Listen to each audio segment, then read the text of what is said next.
Tayo po ay balik na sa regular programming natin, pero ang nais ko pong ipahiwatig sa inyo na hindi lang tayo basta nag-anniversary just for the sake of celebrating, no? Hindi lang tayo nag-anniversary at para lang tayo ay sumaya at magdiwang, pero kung napansin niyo po, ay meron po tayong tinatawag na theme, no, or tema.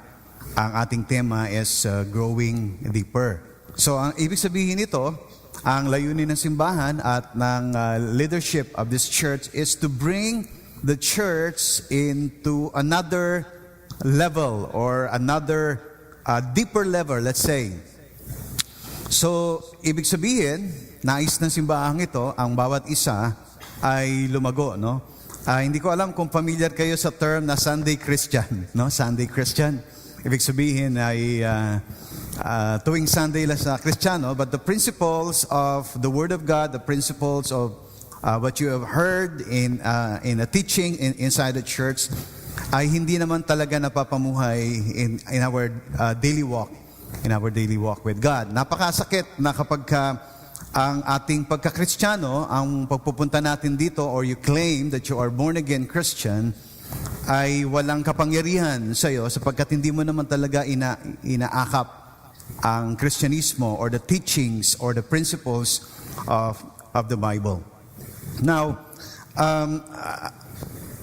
in this series, ginamit ko na rin yung ating theme is Growing Deeper. Gusto ko pong ito po ay maidiin sa bawat membro ng GHM at ang nais ko po, tayo ay lumalim at lumago at makilala pa natin ang Panginoon. Alam nyo, pwedeng 10 years ka ng Christian, pero ang alam mo sa Panginoon or the level of your relationship with God parang doon lang sa kakarating lang at kaka-born again lang. Pwedeng mangyari yon. At pwede rin mangyari na itong kakarating lang, kaka-born again lang, ay maunahan ka pa.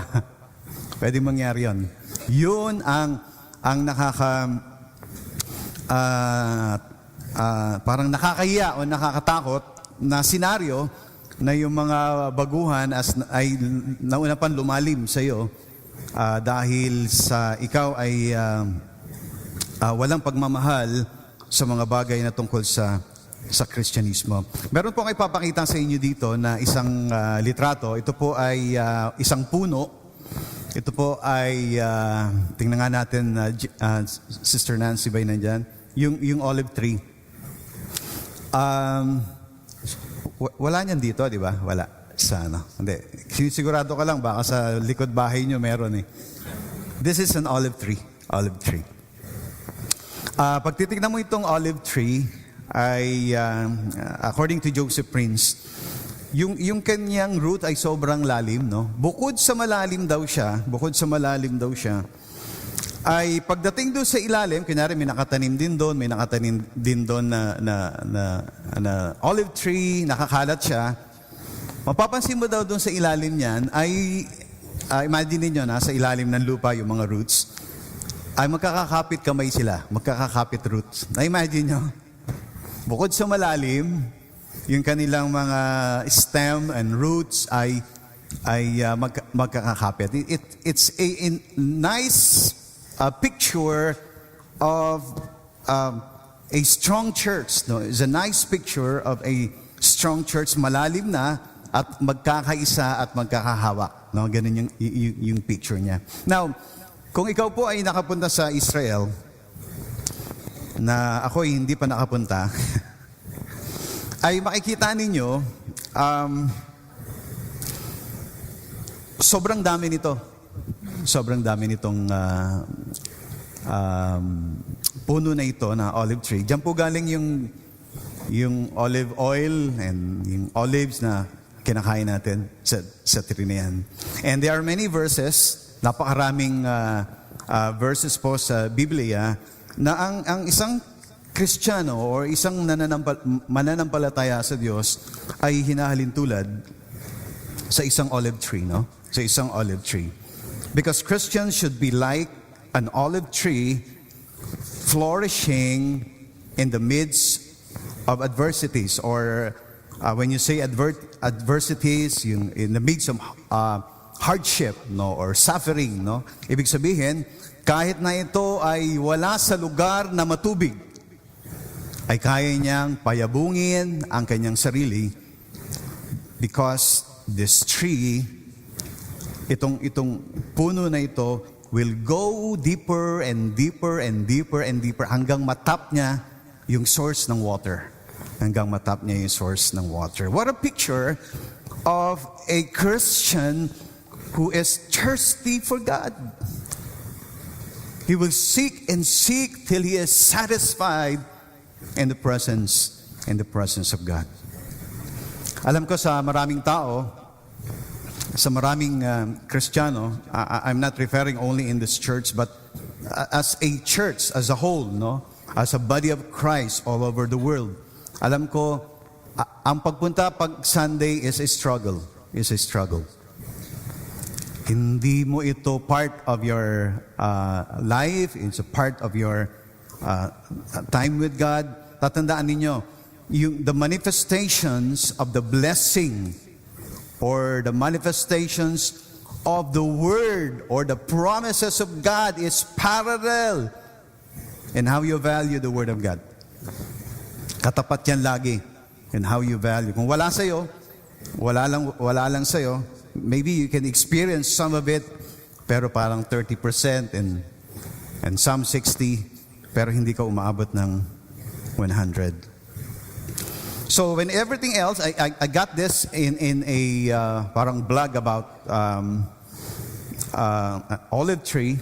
When everything else, sabi doon, in the land that almost lifeless, isipin ninyo, tandaan nyo, ang Israel, deserted area rin yan because kapitbahay niyan yung mga Middle Eastern country. Puro disyerto yan. And Israel, ganun din. Pero makikita nyo sila yung second, I think, na largest na supplier ng fruits sa Europe. Disyerto sila, ha? Disyerto sila. So the trees have a remarkable deep roots that top the water which runs far beneath the soil. Ito yung sinasabi ko sa inyo na talagang naghahanap siya ng water or ng tubig para manorish yung kanyang sarili. What a picture of a Christian who is hungry for God, hungry for the water of life, hungry for the presence of God. So, since there is no water in the shallow part of the soil, no water, kasi nga disyerto sila. So the roots, itong ugat nito, will continue to go deep, hanggang makuha niya ang tubig na magnonorish sa kanya. Alam niyo minsan, ang maraming Kristiyano na akala nila ang pagpunta sa simbahan ay wala lang. Minsan, pagka ini-invite mo yung mga kaklase mo, kaibigan mo, minsan pupunta once or twice, pagbibigyan ka lang. Pero yung mga laging nandito at they decided every Sunday, I will post for a while for my busy schedule because Sunday is our Sabbath, di ba? It's a rest day. When you say rest, hindi ka lang matutulog, you rest in the presence of God. Kaya alam nyo, lagi naman natin to busy, yun na lang ang pahinga ko. Pero alam nyo, mataas ang tingin ko dun sa mga pagod, the whole week, pagod ng Saturday, pero they make it a point, every Sunday they are here to worship. Alam niyo po, hindi naman tayo 5 oras. Hindi tayo 5 oras. Bibigyan diin po natin na kailangan natin lumalim sa Panginoon. So, let me share to you Colossians 2. Kung natatandaan niyo, ito ay ginamit nating verse. Yan yung nandiyan sa labas natin, no? Kaya yun ang ating theme. But binaba ko ng konti kasi yung ating verse is 2:7 lang, no? But to give you a whole picture, mamaya dun sa mga pointers natin, Kunin natin yung 6 and 7. Now, verse 6 of Colossians 2, 6 and 7. And now, just as you accepted Christ, lahat, I assume, lahat na nandirito ay tumanggap na sa Panginoon, no? Maaring many years ago, maaring yung iba sa inyo bago lang. And now, just you accepted Jesus Christ as your Lord, you must continue to follow Him. Meaning, continue to follow Him. Verse 7, let your roots grow down into Him. Grow down into Him and let your lives be built on Him. Then your faith will grow strong in the truth you were taught. Dito lagi natin tinuturo, kaya tayo may mga small group, meron tayong mga discipleship class. In the truth you were taught, and you will overflow with thanksgiving. So the Bible is clear, napakaliwanag po na sinasabi sa Biblia, when it tells us that a new born-again Christian is a baby. Baby lang po yan. The Bible is clear when it tells us that every Christian is a baby when they are saved. Ibig sabihin, kapapanganak lang yan. Katulad ng ini-example lagi ni Sister Wife, ni Sister Sel, na kapag ikaw ba ay nanganak, ay dahil sasabihin mo, nandiyan ka na naman, or total na iluwal na kita, ay pwede na kitang iwanan. Walang magulang nagagawa ng ganun.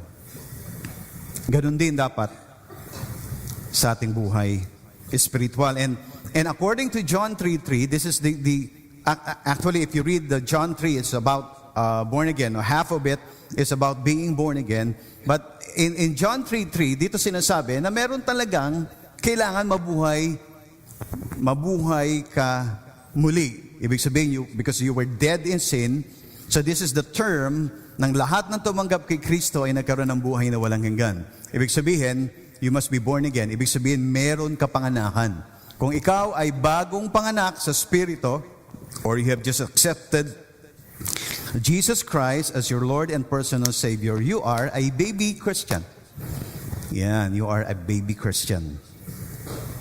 1 Peter 2:23, for you have been born again, speaking about being born again, not of perishable seed, but of imperishable through the living and enduring Word of God.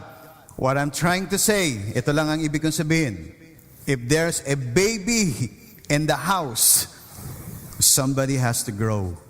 Ibig sabihin, kailangan, kung merong bagong panganak, kailangan ito ay lumago at lumalim sa kanyang kaalaman sa Panginoon. Just as parents in the world, no? They are delighted kapag nakita nila yung kanilang anak ay lumalago o nagmamature. Ganon din sa ating Panginoon. Alam nyo, minsan nagtataka tayo, bakit matagal na itong tao na ito na Kristiyano at yung kanyang attitude and behavior sometimes ay hindi akma sa natututunan natin sa Biblia. Isa lang ang nakikita kong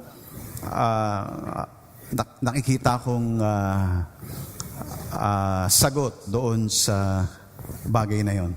Hindi nag-mature yan. Hindi nag-mature. Meron kinakwento sa akin si Pastor Ian. Meron siyang kaibigan na 30 plus years old. Pero pagka hindi na ibigay ng kanyang magulang yung kanyang gusto, no? Meron mo 30 anyos na lalaki, pagka hindi nabibigay ng magulang yung kanyang gusto, nagdadabog daw. Gumaganong. Literally, kinukwento niya, yan, paano ba yung pagdadabog mo noon? Gumaganong pa daw. Gusto ko, bakit ba? Ganyan. Isipin mo, ang pangit mo, no? Pagka may edad ka na, tapos ano ibig sabihin nun? Hindi nag-mature yun. Hindi nag-mature. Sana wag maging ganun yung senaryo sa atin bilang isang bilang isang Kristiyano dahil hindi siya maganda. No? The purpose of God, kaya tayo tinawag, is to build us up and be a part of the strong body of God, of Christ. So born-again Christians have a new life in them, and this life must grow. Dapat ito ay lumago. Tignan nyo nga yung katabi nyo kung lumago na yan sa Panginoon. Alam nyo, I'm dreaming or praying to God about GHM. Ito yung gusto kong puntahan natin. No? Lahat na nandirito o lahat ng GHM, maski yung nasa Kalo, maski yung nasa Candelaria, maski yung nasa Greece, yung nasa Italy, lahat ng mga bagay na yan, ay lahat ng mga lugar na yan, mga Kristiyano kapatid natin doon, ay sabay-sabay tayong lalalim sa ating Panginoon. Because God is blessed when He sees His children making the transition from babyhood into adulthood in a spiritual sense. Ang kawan ninyo? Ibig sabihin, meron na paglalago. Alam ko minsan yung iba sa inyo, nakukulitan kayo, yaya sa inyo sa G-Connect, hindi nyo naintindihan, ano ba yung G-Connect na yan, yung G-Connect na yan, yaya. Because the purpose of the church, this is what I believe and the church believe. Alam nyo, you cannot grow in my sermon. you were, pwede kang ma-inform, no? Matutunan mo. Pero, in a larger setting, parang I'm giving you a general truth, no? General truth. Pinapaalam ko sa inyo ito. It is a sermon. Pero pag nag-gather na kayo in a small setting, in a small unit, yung mga hindi nyo naintindihan na sinasabi ko, pwede nyo itanong doon sa leaders ninyo, doon sa mga may hawak sa inyo. In effect, dahil sa hindi mo maintindihan, lahat ng hindi mo maintindihan na tututunan mo, it will make you deeper. Maaaring hindi pa ganun kalalim, pero the more you learn, ganun din naman sa school, the more we learn, the more na competent tayo doon sa gusto natin gawin. God is blessed when He sees His children making the transition from babyhood into adulthood in a spiritual sense. Now, let's read from Ephesians 4:11 to 15. Dito natin kukunin yung ibang most of our pointers today. Dapat ang bawat leaders, no, ay familiar sa verse na ito, and you will read it also here, the fivefold ministry. Let me read it to you. Ephesians 4:11-15. So Christ Himself gave the apostles, prophets, evangelists, pastors, teachers. Verse 12, to equip. When you say equip, paano yun? Equip His people for works of service, so that the body of Christ may be built up until we all reach unity in faith and in the knowledge of the Son of God, and become, everybody say it, mature, attaining to the whole measure of the fullness of Christ. Now, then we will no longer be infants. We will no longer be babies. We will no longer be babies, tossed back and forth by the waves and blown here and there by every wind of teaching. Every wind of teaching. Ano ibig sabihin nun? Madaling maloko. Pag sinabing may bagong, alam mo ba, may bagong religion ngayon na lahat pwede. O sige, pupunta ka man doon. Kasi nga, walang kaalaman. Wind of teaching, and by the cunning and craftiness of people in their deceitful scheming. Instead, speaking the truth in love, we will grow to become in every respect the mature body of Him who is the head, that is Christ. Hindi nyo alam na meron tayong mga kakilalang mga Kristiyano. We think na mga Kristiyano sila. Pero mababalitaan nyo na nasa New Age na. No? Nasa New Age na. Hindi nyo makikita yung maturity ng... tandaan nyo po ito, hindi nyo makikita ang maturity ng isang Kristiyano sa tingin lang. Hindi nyo siya makikita. Hindi mo siya makikita. Nako, itong Kristiyano na ito ay malalim na sa Panginoon. Pero makikita mo pag dumating yung wave at yung malakas na hangin ng deceitful teaching. Deceitful teaching. Ay doon nagkakatalo at makikita ninyo, sumasama sila doon. And we think they are strong in the Lord already or mature in the Lord already. According to verses 11 here to 13, that God gave the church her spiritual leader. Ang simbahan po ay binigyan ng spiritual leaders. Ang GHM ay tinalagahan ng Panginoon ng leader sa ayaw at sa gusto nyo. Sa ayaw at sa gusto nyo ay merong leader that God placed above you. Above you. And this is the works of pastors and ministry heads and G-Connect leaders na ibinigay sa atin for the purpose of maturing the body of Christ. Now, ganito yan. Hindi ka pwedeng lumalim sa yung walk with God, because discipleship is a very, very crucial element in growing deeper in your walk with God. You can attend here every Sunday and you go home na wala kang connection dito, basta ginagawa mo lang ang GHM na gusto mo magsimba pero ayaw mo part of the ministry. It's okay.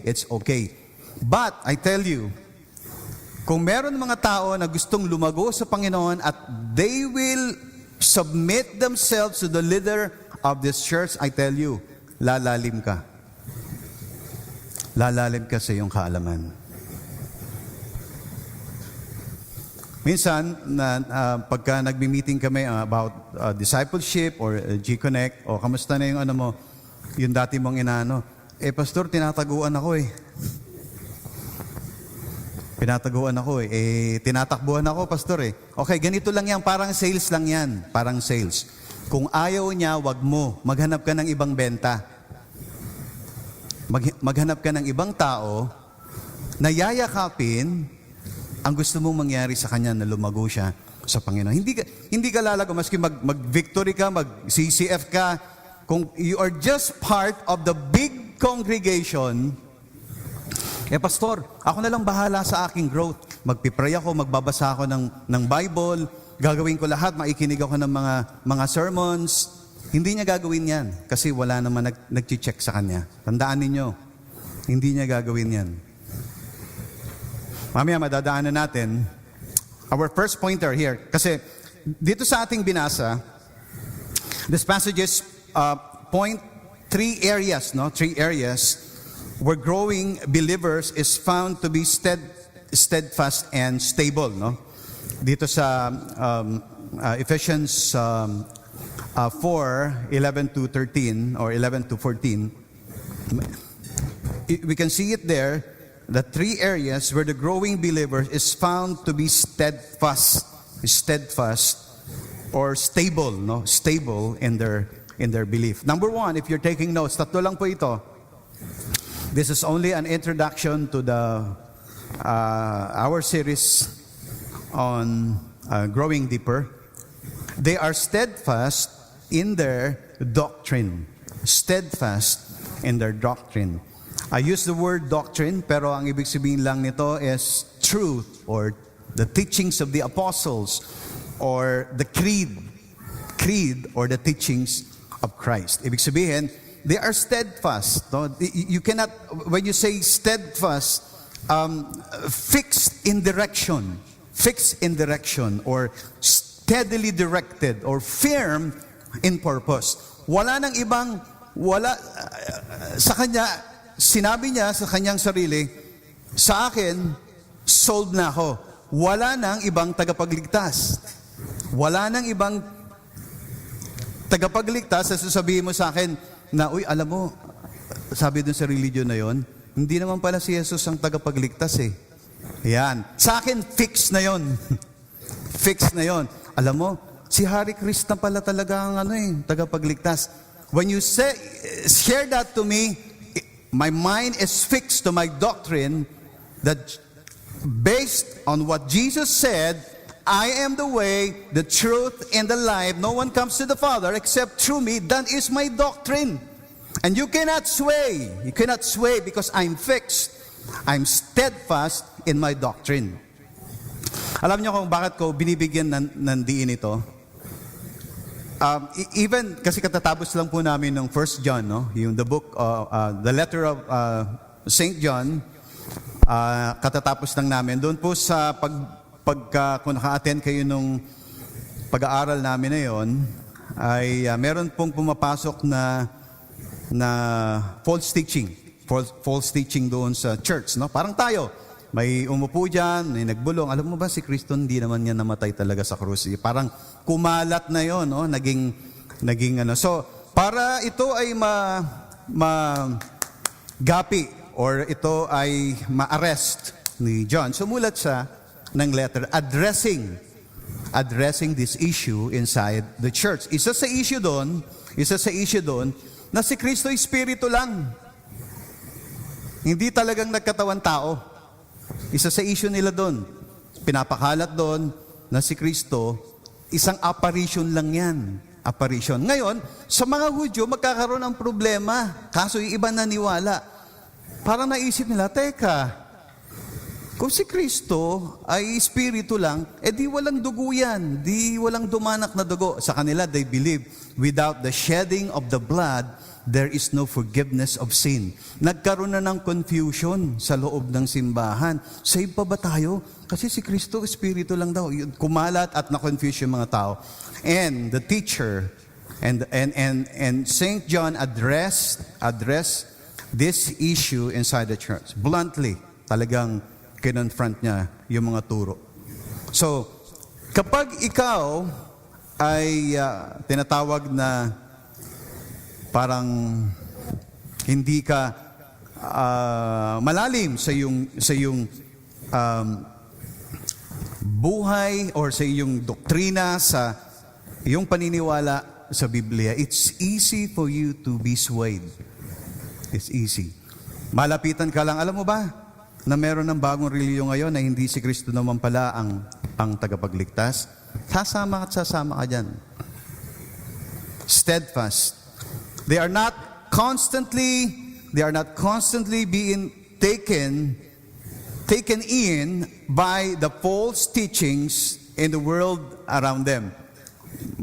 Maaring hindi pa kayo nakakainkwentro, pero napakaraming maling turo. Minsan, nung nasa bus ako, and I've got a leading to talk to the person beside me to share the gospel. And I talked to the person. Alam mo, itong tao na ito ay naniniwala siya na si Rizal ang tagapagligtas niya. Si Jose Rizal po, ang tagapagligtas niya.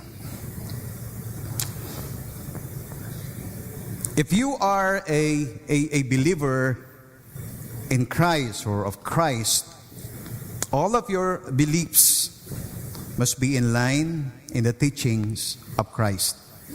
Makes sense, di ba? Alam naman, sinasabi mo Christian ka, pero ang teaching mo, teaching ni Buddha. Nakuha ninyo? Ang teaching mo, teaching ni Buddha. Sinasabi mo, Kristiyano ako, pero ang belief mo is Buddhism. Hindi pwede yun, no? Lalo na yung mga kabataan ngayon, Google lang ng Google. Kinakwento ni Pastor Christian, meron isang kabataan na naka-encounter sila na naging satanista. dahil kaka-Google, the best religion. Google ng Google, yun lumabas, Satanism. At naging membro yung bata na yun. Naging membro yung bata na yun because of that. Hindi pwede lahat ng turo ay aakapin mo just to accommodate many. Nakuha niyo ibig sabihin, ang labas mo niya, New Age, pwede lahat. Pwede si Krishna, pwede si Kristo, pwede si Muhammad, pwede si Buddha, parang New Age. Alam niyo, meron ako nabasang article. Napakaganda ng kanyang point. Napakarami daw na tagapagturo even before Christ. Meaning, tagapagturo, the truth, being love one another. Before even Christ came, ang dami nang dumating na mga teachers, no? Ang dami nang dumating na mga teachers. Isa doon ang Panginoon. Ngayon, sa dami nga naman nila, puro ang gaganda ng mga sinasabi at medyo pare-pareho. Love one another. Hindi naman sila nagtuturo ng patayin mo yung kapwa mo. So, isa doon ang Panginoon sa dami ng teachers na yon. Alam mo sabi nung article na nabasa ko? But there's only one who rise from the dead. Gusto mo mapatunayan sinong totoo sa inyo? Okay, sige. I will die and after 3 days I will rise again. Pinatunayan ng Panginoon. Sinasabi niya, I am the way, the truth, and the life. No one comes to the Father except through me. Lahat ng magagaling na teacher na yan, hanggang ngayon nakalibing pa. Hanggang ngayon nakalibing pa. Pero ang Panginoon ay nabuhay na magulay just to confirm that I am the true God. I am the true God. For example, sa mga kasamahan natin, no? O maaring meron din kayong kakilala na eto, kinuha ko tong example kasi ito yung madalas ko naririnig. Many Christians believe in reincarnation. Sino rito nakakalam ko ano yung reincarnation? Reincarnation is like this, no? Yung pag namatay ka, papasok ka sa ibang katawan. Kumbaga, katawan ng baby para mabuhay ka ulit. Ngayon, pag hindi ka daw maganda yung buhay mo dito sa mundo, salbahe ka, or magnanakaw ka, hold-upper ka, rapist ka, hindi ka daw papasok sa tao, papasok ka daw sa ipis. Or, di ba, yung sa ibon, or sa bath, no? Yun yung konsepto ng reincarnation, no? Nung high school po, recess namin yun, nagkakainan kami. Natatandaan ko, kinakain nung klase ko, mansanas. Pagkagat niyang gano'n, nakita niya may uod na, yung ano niya, nakagat niya yung uod nung mansanas niya. Bigla siyang umiyak. Sabi ko, ba't ka umiyak? Kasi baka lola ko yung nakagat ko eh. Baka daw pumasok yung kaluluwa ng lola niya doon sa uod.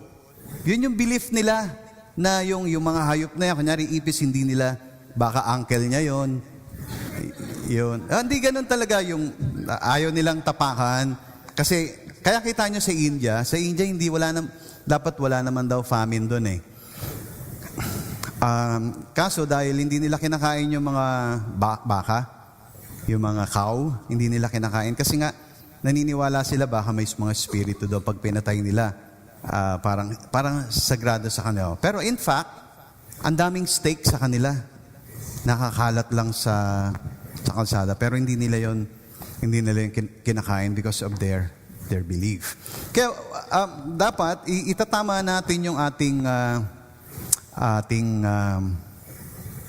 paniniwala, itatapat natin sa Word of God. I would like to share from Hebrews 9:27 para lang magkaroon tayo ng idea kung bakit ang Kristyanismo ay hindi naniniwala sa reincarnation. Hebrews 9:27, because it is appointed unto man once to die. Di pag pumasok ka sa ibang katawan, di ang dami mo ng beses na matay, paikot-ikot ka lang dito sa mundo. Nakukuha niyo po ba? It is appointed unto man once to die, after this, the judgment. Ibig sabihin, may kalalagyan ka na. Hindi ka na iikot-ikot, naniniwala ka, 40 days pa daw yung kaluluwa, umiikot-ikot. After that, this judgment, malalaman mo na kung saan ka pupunta, heaven or hell, no? Ibig sabihin, hindi ka na pwedeng pumasok sa ibang katawan. Pero, alam nyo, bukod sa pinag-uusapan natin yan, ang pinaka-importante sa akin talaga sa lahat ay yung malaman ng lahat ng mananampalataya na walang ibang daan patungo sa kaligtasan kundi si Kristo lamang. That's very important to me. That's very important to me. Alam nyo kung bakit? Dahil nung wala pa ako sa Panginoon, meron akong laging tanong sa aking isip, no? Takot na takot ako when sa aking destiny or eternal destiny kasi hindi ko alam kung saan ako pupunta. Hanggang mayroon lang nag-share sa akin about Jesus is the only way to God or to the Father. Nandiyan ba yung picture natin ng ansagot? Yan. Ako po yun, model dyan. Ito pong ang sagot. Nandiyan po lahat ng basics, no? Kaya siguro yung iba sa inyo rito, mga baguhan, sinasabihan kayo, ang sagot ka na, you have no idea kung ano yung sagot. Yung iba sabi, ano bang tanong? Hindi nila naintindihan. Kaya, wag niyo i-assume na, ganito yung ang sagot, parang pamphlet yan, na nandoon yung basic question in our Christianity. Diyan malalaman ninyo. Kasi minsan, naniniwala kayo na kapag mabait ka, ligtas ka na. Diyan matututunan natin na hindi yung kabaitan natin ang magliligtas sa atin. Yan. Basta mabait ka, pupunta ka na sa langit. Dito sa simpleng pamphlet na yan, nagpakuha na rin po ako ng English niyan para sa mga English speaker natin dito. Mga Englisher natin. Ano sa English to? The answer. Tama, ang galing ha. So makikita niyo diyan that Jesus is the only way to the Father. Yan, si Kristo lamang ang daan, hindi ka maliligtas ng sarili mo lang kabutihan. Very basic. And this is very important to me kasi minsan tatanungin mo ang tagal-tagal ng Kristiyano, ligtas ka na ba?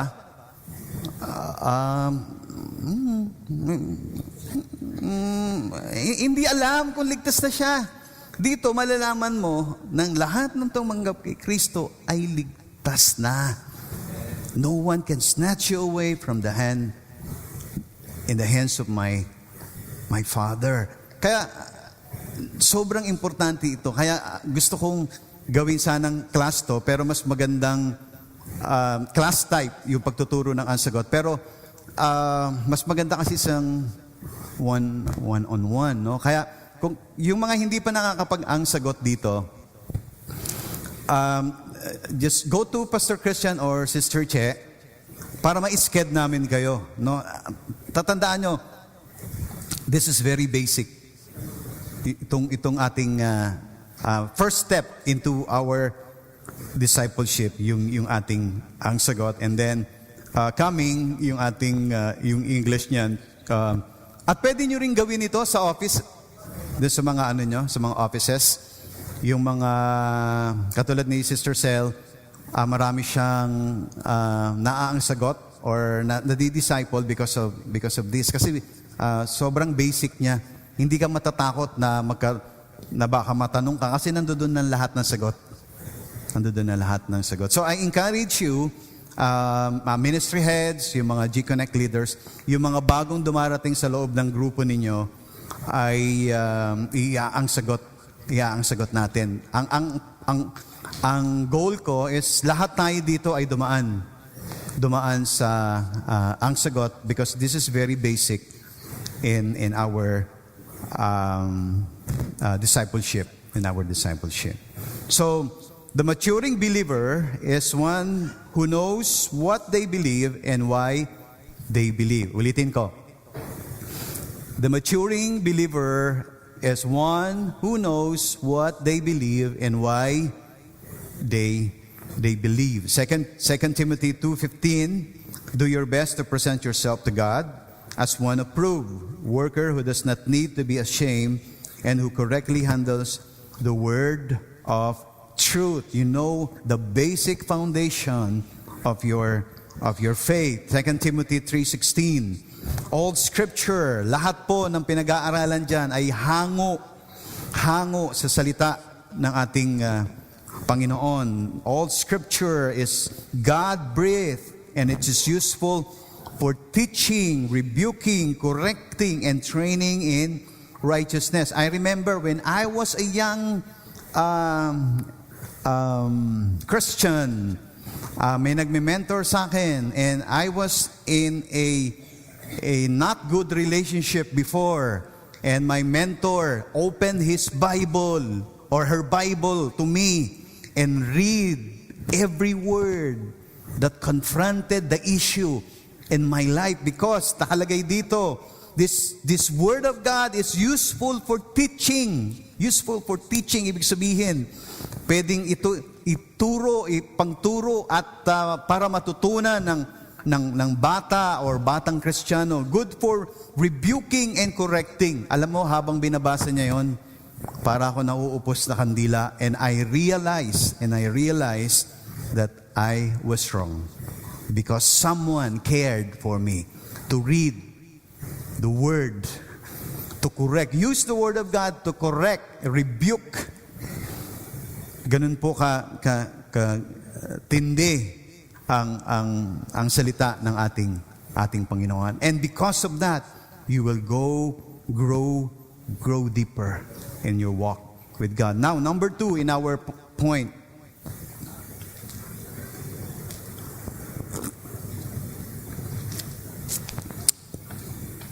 They are steadfast in their development. Steadfast in their development. They are constantly, they are constantly adapting their lives to the teachings of the Bible. Constantly. They grow, they change. They grow, they change. Kung ang dating batang ito ay itong estudyante na ito ay bulak-bolero, ngayon lagi na siyang pumapasok. O kung itong estudyante na ito ay hindi gumagawa ng assignment at umaasa pa rin na pasado siya, they change, nagkakaroon. Alam niyo kung saan ako kuha yan? As you listen to the Word of God, as someone guides you, nagkakaroon ng pagbabago, a development in your own life. And they take time, listen to this, they take time to find out what God wants from their lives. And they change whatever it takes. It takes whatever it takes to line up with His will. When he reads the Word of God, when he listens, nalalaman niya yung kanyang buhay ay hindi akma sa salita ng Diyos, nagkakaroon siya ng evaluation or self-evaluation sa kanyang sarili. Hindi pala ganun dapat ang Kristiyano. So he confronted his life by the truth of the Word of God. Alam nyo, minsan naririnig natin ito, siguro hindi lang isang beses sa buhay natin, no? Yung word, yung phrase, or yung katagang ito, tanggapin mo ako, talagang ganito na ako eh. Yung mga ganon. Hindi na ako magbabago kasi talagang ganito ako. Gusto mo, kung ayaw mo akong tanggapin, okay lang. Pero ganito na ako, sana tanggapin mo akong ganito. Parang totoo siya. Pero kapag ito'y ibabangga mo sa Word of God, or babangga mo sa isang kalipunan ng mga Kristiyano, mali po siya. Mali po siya. Kapag ka ikaw ay nasa isang grupo, kalipunan, hindi pwedeng hindi ka magbago para sa kakabuti ng kalahatan. Nakukuha niyo ibig sabihin? Hindi mo pwedeng sabihin, pasensya ka. Talagang maski sa school noon pa, late na ako eh. Tanggapin mo akong late. No, hindi mo sasabihin yan kapag nasa isang grupo ka. Ang magiging mindset mo pag nasa isang grupo ka na, ang kabutihan ng pangkalahatan. So dahil sa ganyan, if you are being discipled, nagkakaroon ng changes. Alam nyo, maraming kayo makikitang, kung matagal na kayo rito sa church na ito, marami kayo makikita mga buhay na nagbago dahil meron lang nangalaga sa kanila. And they develop for the better, not for the worse, no? So, growing believer has a deep attraction to the truth of the Word of God. Ano ibig sabihin natin, deeper attraction to the truth of the Word of God? When my life, or when your life, nyari nagbabasa ka, or you are part of a small group at pinag-uusapan nyo about loving one another, forgiving one another, tapos ikaw ay isang tao na mapagtanim. Mapagtanim. Sino rito ang may experience sa farming? Marunong magtanim. Yan. Ikaw ay taong mapagtanim. Dahil yung grupo mo, yung discipleship group mo, the small unit that you have, ang topic nyo for the whole month is about forgiving one another, loving one another. Bugbog kayo sa loving one another, forgiving one another. Hindi pwedeng walang magbago sa'yo. You confront yourself with the truth of the Word of God. Alam nyo, minsan parang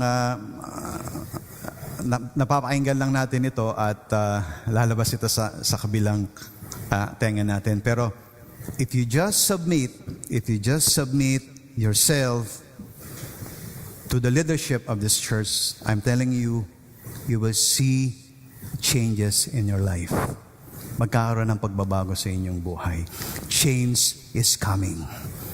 Change is coming. Develop, steadfast in your development. 1 John 2, 3 and 4. We know that we have come to know Him if we keep His commands. Whoever says, I know Him, but does not do what He commands is a liar, and the truth is not in that person. 1 John 5:3, for this is the love of God, that we keep His commandments, and His commandments are not burdensome. Not burdensome. Ibig sabihin, hindi mabigat. Minsan, kino-confront na tayo ng Word of God sa buhay natin. Hindi natin pinapansin. Alam nyo, parang bigat na bigat ka. Pagka in love ka sa tao, in love ka sa Panginoon, it's easy for you to practice what the Word of God says. Kailangan natin, we open our hearts to the love of God so that we have something to give back to God. Give back something or love from our hearts to give it back to God. Natatandaan ko nung bago kaming mag-asawa, ang tao dapat willing ka na magbago for someone. No, natatandaan ko yung pinag-awayan namin noon. Ayaw na ayaw niya yung iiwan mo siya. Yung iiwan, kunyari, may lakad kayo, tapos natagalan ka sa kanya, iniwan ko siya, oh. Nako, nagwala. Binato. Tinandaan ko yun. Huwag mo nang uulitin sa akin yan. Lumayas ka. Yun, nakakatakot. Wala akong titiran. Tinandaan ko yun. I'm willing to change for her. Hindi ko yun kinakalimutan hanggang ngayon. 30 plus years na kami mag-asawa. Kaya pagpapunta kami sa church, Pagpupunta kami sa church, hindi ko siya maiwan kasi baka batuhin na naman ako. Nagtatanda yung tao, willing ka to give up something for someone you love. Steadfast in your development. Steadfast hanggang ngayon.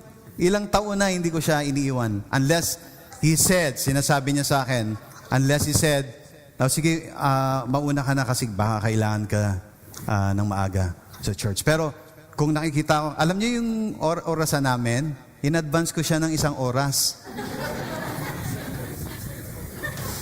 Pagising niya gano'n, tama ba yan? Oo, tama yan.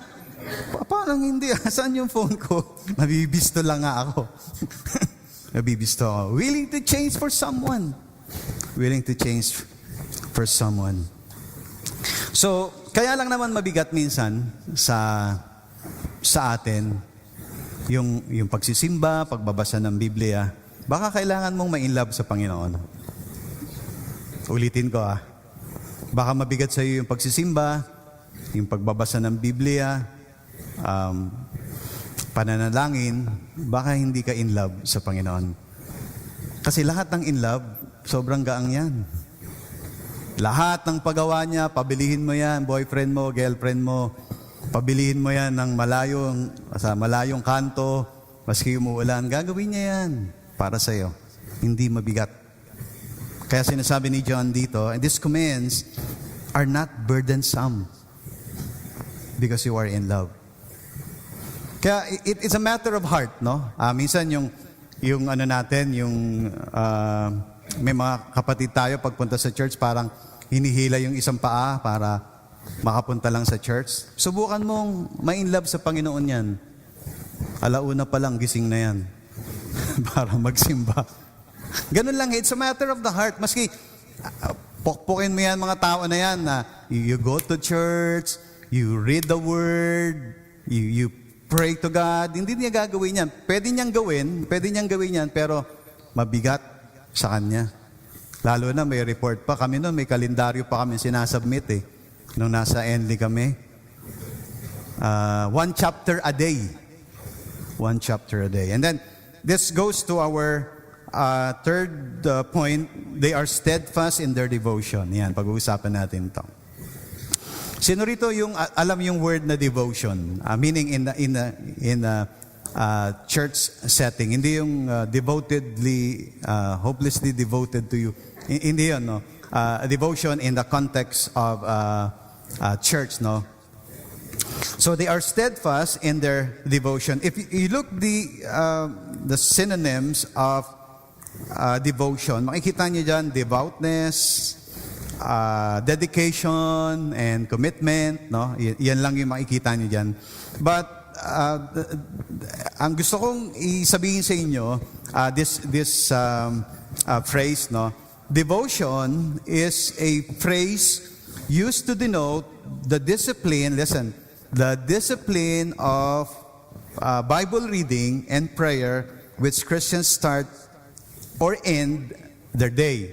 Yan, devotion. Alam niyo, nagpapasalamat ako, nung bago akong Kristiyano, napunta ako sa isang simbahan na tinuruan akong to have time with God. To have time with God.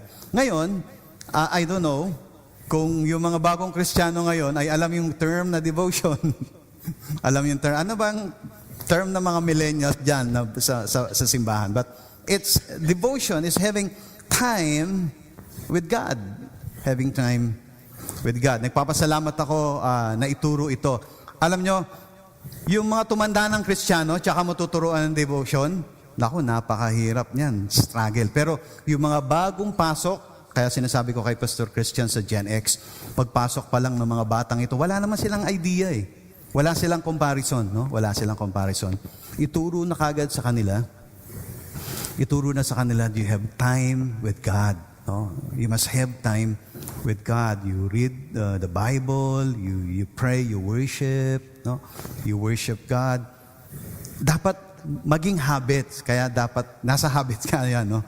Yung isang discipleship natin, yung hang time with God. Kapag ito hindi mo itinuro sa kanila, baka hindi na nila matutunan niya. Kaya kita niyo yung matatandang Kristiyano na walang idea sa walang idea sa devotion, ang hirap niyan.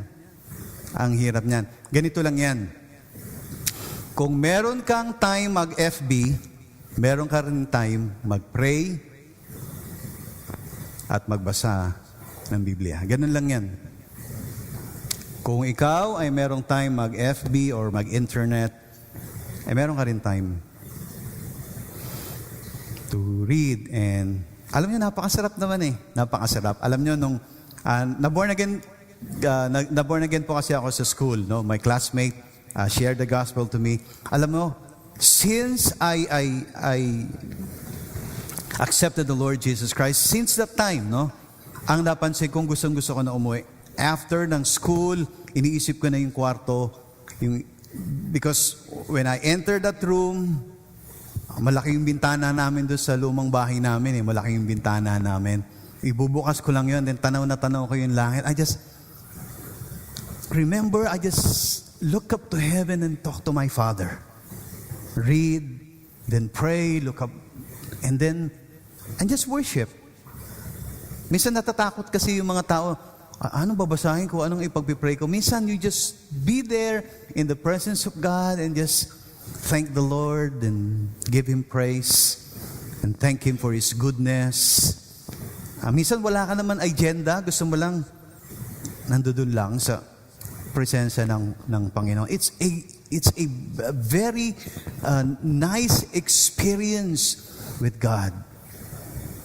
Alam ko, lagi ko kinakwento kay Sister Sel, alam ko pag tinatawag ako ng Panginoon to pray, tinatawag ako ng Panginoon to worship, alam mo yung ginagawa ko, I just drop everything down. Maski even to the point that I'm going somewhere, when I feel the presence of God, I tug inside my spirit.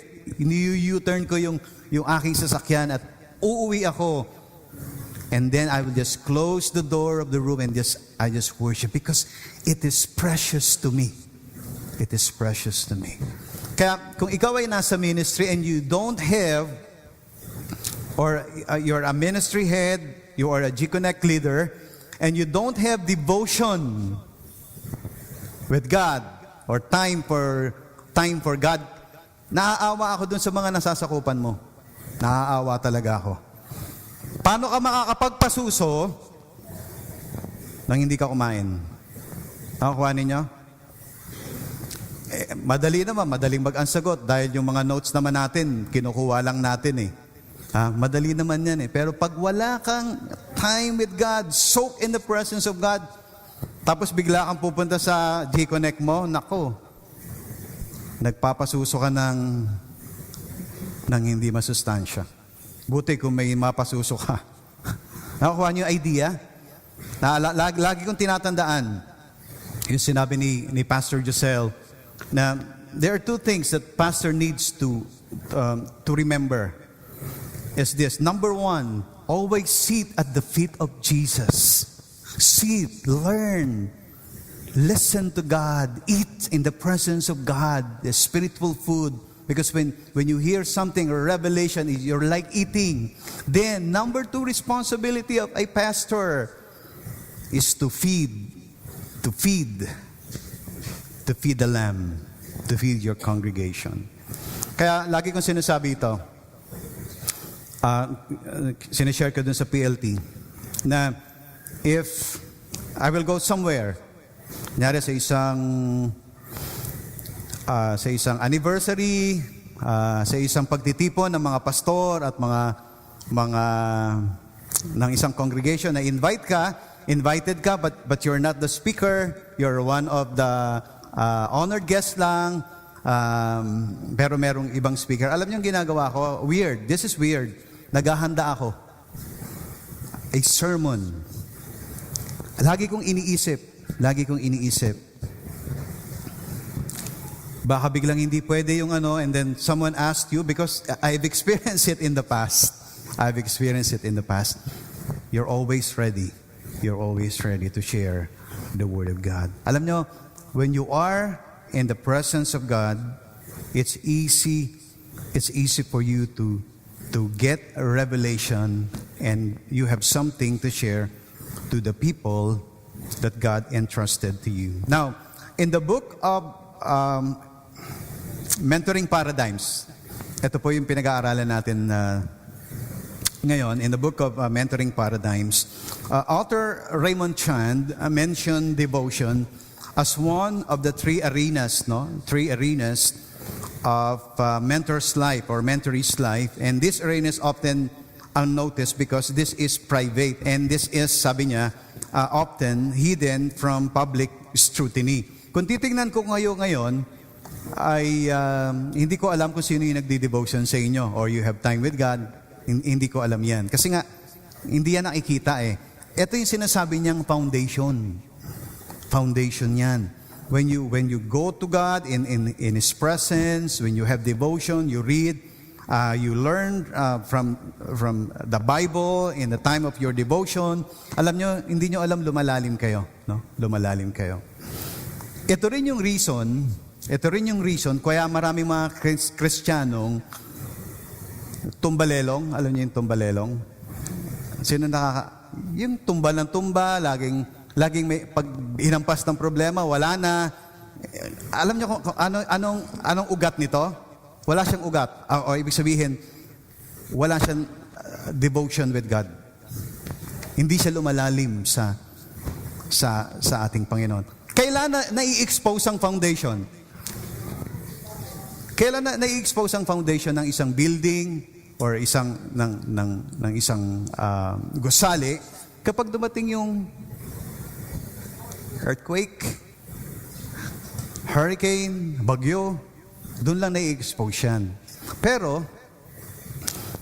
yung mga gusali or mga puno like the olive tree, kahit ilang bagyo ang dumating ay hindi natitinag. Alam niyo na kung bakit. Because the foundation is good. And we get this good foundation in the presence of God. We get this good foundation in the presence of God. Raymond Chan said, sinabi niya pa ulit to. Kasi ganito yan. Pag sinabi mo sa G-Connect leaders mo, G-Connect na nasasakupan mo, lahat tayo, magbabasa na tayo simula ngayon ng Bible every day, no? Ay pwede naman talaga magbasa yan. Pwede naman talaga magbasa, pwedeng mag-pray yan. Pero gagawin lang nila yan without an encounter with God. Kunyari, one chapter. Okay, finish. One chapter. Hindi yun ang purpose natin. Ang purpose natin that every Christian, every G-Connect members will have connection to God every day. Connection with God every day. Here's what Raymond Chan said. One can have the routine and the mere discipline without the encounter and the wonder. One can read the Word of God but miss the God of the Word. Nakuha ninyo? It is not the devotion per se. It's the encounter with God. Nakuha niyo ibig ko sabihin? Pag sinabi na ito, mag-devotion kayo, sige mag-devotion. Basa. Pray. Lord, tapos na. Lilista mo na doon, kung may binigay na form yung discipleship leader mo, lalagay mo lang doon, nag-pray ka. Pero ang purpose, kaya pinagdi-devotion tayo, so that each one of us here will have a personal encounter with the presence of God. Personal encounter. When was the last time you encountered God? When was the last time you felt His presence in the room? You really connected in the presence of God. Alam nyo, long for the presence of God. Long for this moment with God. Long with this moment with God. At the heart, we're closing now, at the heart of every discipleship, authentic discipleship, at the heart of authentic discipleship is deep devotional life.